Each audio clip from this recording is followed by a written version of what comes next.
Hey Crush, here's your weekly video. Hope everybody had a great weekend, or hope everybody's having a great weekend. I started hearing some chirping last week about how hard last week was. I put the warning out on Facebook a couple weeks ago when I wrote this month's programming. It is going to be a tough month with the hero WODs once a week, and keep in mind the squat progressions. On Tuesday we back squat, on Fridays we front squat. That's going to get heavier and heavier and heavier. The workouts don't get easier. Mondays are definitely going to fit my theme of a miserable Monday, but never miss a Monday. Get that week started off right. Come in, do a hard workout, sweat out that weekend. Mondays are a great day for that. With that being said, especially with how dry it's been and the air quality and all that kind of stuff, the heat, you drink fluids. Drink. Even if you think you're not sweating, not losing fluids, you're definitely getting dehydrated. Make sure you drink plenty of water. With that being said, I'm a firm believer in having like a big cup, like 32 ounces of water next to my bed. So when I wake up in the morning, it's sitting there, it's at room temperature. I drink the entire cup. I drink 32 ounces of water in the first 10 minutes I'm awake every single day, every day. Because you sleep all night, especially me. I'm known to be kind of one of those mouth breathers. And so I sleep like that. Obviously, most of us do. We're sleeping for hopefully 8 hours. Sleep is very important too, but you're sleeping for 8 hours, you're in bed for 8 hours, 8 or 9 hours with nothing to drink, mouth open, dry. If you're inside in the air conditioning, it's actually making your house probably even more dry. So you're really dehydrated. Get up, drink that water, start your day off right, get that hydration. It kicks off your metabolism, does all kinds of very positive things. We can all drink more water, drink that water. And if you are having a rough month, make sure you're getting those 8 hours of sleep at night too. Do your best to get 8 hours. I know it's hard in our busy lifestyles. A lot of us kids, jobs, work, mixing in the gym, activities, etc. But making time a window for 8.5 hours in bed every night is hugely important, and it'll pay us dividends in here for sure too, because your body will heal and feel better. You'll do better in here. Two things: hydrate and get that sleep. But it's going to be a tough month. It's going to be a tough month. We had a couple workouts last week, and people asked why they were the way they were, and I said, well, sometimes you got to challenge people. If it was easy, if you came in here and every day was easy, you wouldn't come do this. Challenging is good. Hard is good. We don't want to hard and hurt. Scaling is also definitely welcome, but challenging yourself is something we need to do from time to time, if not often, to push our limits and continue to increase that ceiling that we have, right? And if we don't ever push that, it's never gonna grow. So getting some quick announcements. One, September we will have our yearly membership fee. Is $25 per person. It's not much, but all that money goes into new equipment. I don't pocket any of that money. I put it towards new equipment. Our 10s and 15s are definitely taking a beating. We need to swap out some of those. We could use some new barbells. There's a couple of girl barbells that hardly spin at all. It does make a difference. If you get a good barbell that spins, it'll make a huge difference on your snatches and your cleans. It'll make them way easier.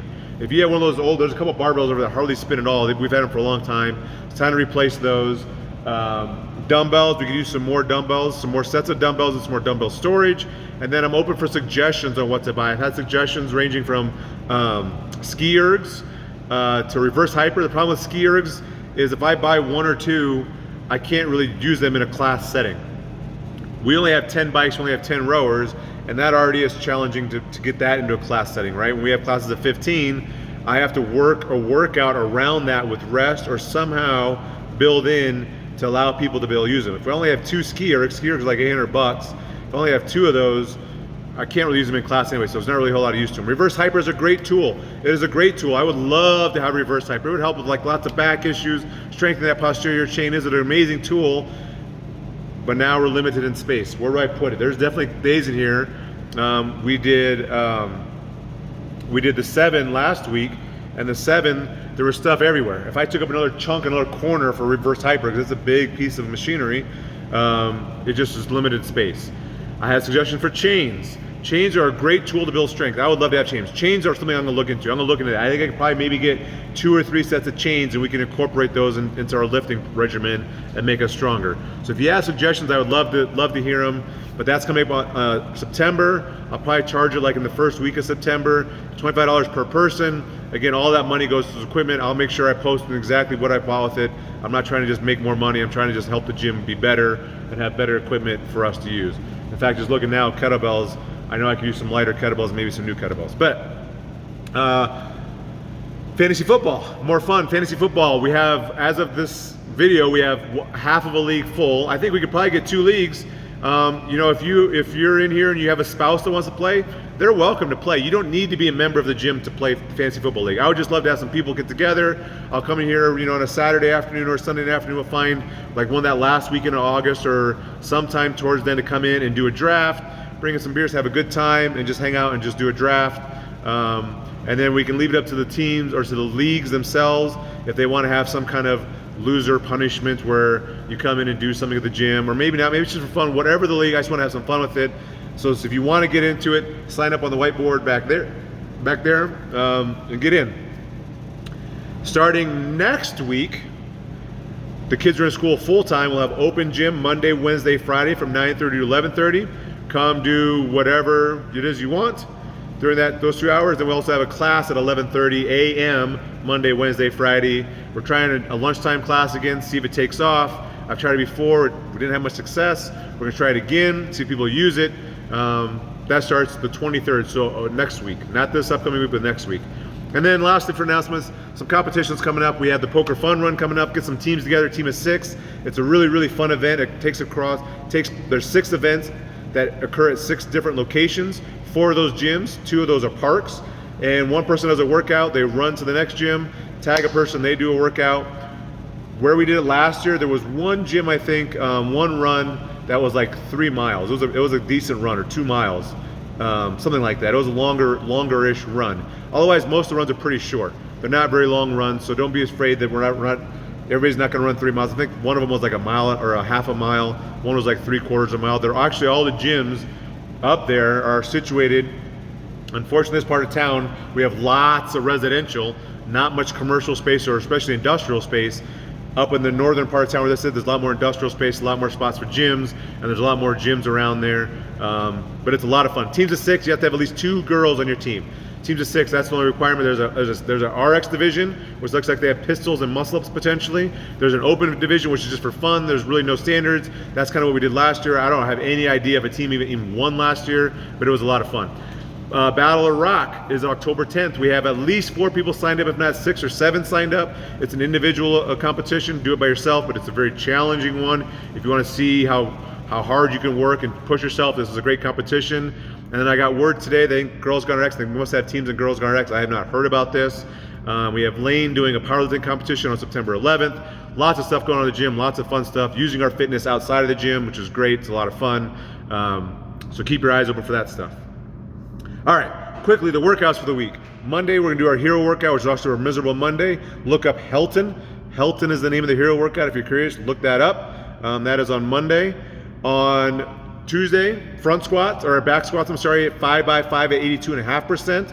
So the same thing we did last week, but a little bit heavier. And then we have 3 rounds of rowing and some barbell work. Deadlifts, power cleans, and shoulder overhead with progressively heavier weights.